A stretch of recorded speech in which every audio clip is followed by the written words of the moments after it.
एक ऐसा देश जहां की लड़कियां बार्स में पैसे वाले लोगों के सामने नाचने के लिए अक्सर तत्पर रहती है और उसकी खूबसूरती देखकर आप पूरी तरह से मंत्रमुग्ध हो जाएंगे। दोस्तों, कतर एक ऐसा देश जहां पर पैसे की कोई कमी नहीं है। दोस्तों, हम आपको बता दें, सिंगापुर के बाद अगर किसी जगह पर सबसे ज्यादा अमीर आदमी पाए जाते हैं तो वो कतर में ही है। इसकी अधिकतर इनकम यहाँ मौजूद तेल भंडारों और प्राकृतिक गैस पर निर्भर रहती है। लेकिन दोस्तों, इतना सारा पैसा होने के बावजूद भी इस देश के लोग बिल्कुल भी खुश नहीं है। जी हाँ दोस्तों, इस देश के 90% लोग नाखुश हैं और इनकी संख्या दिन प्रतिदिन बढ़ती जा रही है। अब आप सोच रहे होंगे कि जिस देश में इतना पैसा है वहां के लोग नाखुश कैसे हैं? दोस्तों, इसके पीछे की वजह हम आपको अंत में बताएंगे, इसलिए बने रहिए हमारे साथ अंत तक। दोस्तों, अनेक भारतीय बेहतर काम पाने के लिए कतर जाना पसंद करते हैं क्योंकि ये एक ऐसा मुल्क है जहां काम और पैसे की कोई कमी नहीं है। ये देश खूबसूरती में भी अच्छों को मात देता है। इस देश का नाम कतर कथारा बंदरगाह की वजह से पड़ा और यहाँ रहने वाले लोगों को कतारी भी कहते हैं। दोस्तों, इस देश की रोजी रोटी यहाँ पर मौजूद तेल भंडार और प्राकृतिक गैसों पर निर्भर करती है। इस जगह की खास बात यह है कि यहाँ पर टैक्स जैसी कोई चीज नहीं है। लेकिन इतना सब कुछ होने के बावजूद भी यहाँ 90% लोग नाखुश रहते हैं। और हाँ दोस्तों, यहाँ पर सिर्फ नाखुश लोगों की संख्या ज्यादा नहीं है, बल्कि अगर आप यहाँ का जेंडर रेशियो भी देखेंगे तो यहाँ पर 80% लड़कों पर केवल 20% लड़कियां ही है, जिसकी मेन वजह यहाँ पर काम करने आए लोगों को बताई जाती है। दोस्तों, अगर हम कतर की जनसंख्या की बात कर रहे हैं तो इनका मामला ही बड़ा अजीब है, क्योंकि इनकी आबादी जहां 22 से 23 लाख है, वहीं इसके केवल 15% लोग ही स्वदेशी है। बाकी की 85% लोग बाहर के देशों से काम करने के इरादे से यहाँ आकर रहती है, जिनमें भारत, पाकिस्तान, बांग्लादेश और अन्य कई एशियाई देश शामिल है। दोस्तों, यूं तो कहने को कतर बहुत छोटा सा देश है, लेकिन आपको बात सुनकर बड़ी हैरानी होगी कि 2022 के फीफा वर्ल्ड कप की मेजबानी भी कतर ने ही की थी।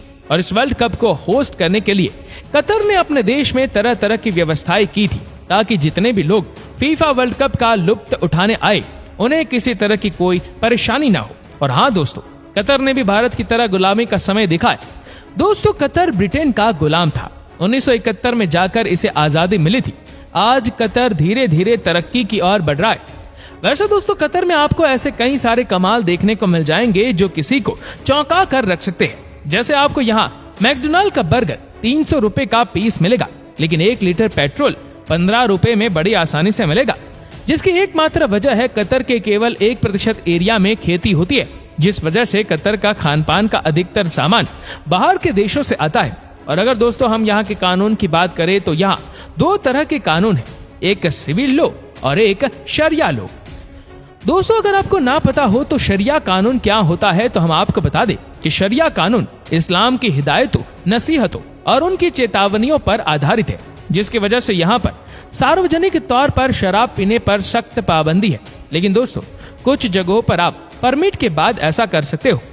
दोस्तों, हम आपको बता दें कि कतर में सुअर के मांस और नशीले पदार्थों को बेचने पर सख्त पाबंदी है। यहाँ तक कि दोस्तों, आपको यहाँ पर अश्लील वीडियो तक देखने की छूट नहीं मिली। और अगर आप यहाँ के कानून को तोड़ने की कोशिश करते हैं तो यहाँ का कानून आपकी हालत खराब कर सकता है। इस बात का अंदाजा इसी से लगा सकते हैं कि कतर में किसी भी धर्म का विरोध किए जाने पर आपको 7 सालों तक जेल के अंदर डाल दिया जाएगा। अब दोस्तों, हर कोई हमारे देश जैसा नहीं होता। एक दूसरे के धर्म की बुराई कर करके पॉलिटिशियन और मीडिया की जेबें भरे। दोस्तों, कतर का कानून काफी सख्त है, इसी वजह से यहाँ पर क्राइम रेट भी ज्यादा नहीं है। और तो और दोस्तों, जिस तरह दुनिया भर में महिलाओं को किसी प्रकार से रहने की छूट मिली है, वहीं कतर का हिसाब किताब इस मामले में थोड़ा अलग है, क्योंकि यहाँ की महिलाओं को किसी भी अनैतिक चीजों को करने से बचकर रहना होता है और बुर्का तो उनकी जिंदगी का जरूरी हिस्सा है। और जब यहाँ पर पुरुषों को ही खुले में शराब पीने की इजाजत नहीं है तो महिलाओं की तो बात ही छोड़ दो। लेकिन अगर बात करें यहाँ के सैनिकों की तो 22 से 23 लाख की आबादी में सैनिकों की संख्या 12,000 के करीब है। दोस्तों, अगर यहाँ के नेशनल फ्लैग की बात करें तो ये 2 रंगों का है, एक सफेद और एक लाल। सफेद रंग यहाँ पर अमन और चैन का प्रतीक है, वही लाल रंग युद्ध और वीरता की बात करता है। और हाँ दोस्तों, जैसा कि हमने आपसे पहले ही कहा था कि 2022 के फीफा वर्ल्ड कप के लिए कतर ने हर संभव कोशिश की और जगह जगह पर स्टेडियम का निर्माण करवाया, जिसमें उनके देश की सरकार के साथ साथ देश की सैनिक भी पूरी ईमानदारी से लगे हुए थे। दोस्तों, हम आसान भाषा में कह सकते हैं कि कतर भले ही छोटा देश है, लेकिन ये किसी भी मामले में पीछे नहीं है। उनकी मेहनत और लगन के बल पर ये धीरे धीरे आगे बढ़ने की कोशिश कर रहा है, जिसकी शुरुआत होती दिखाई दे रही है।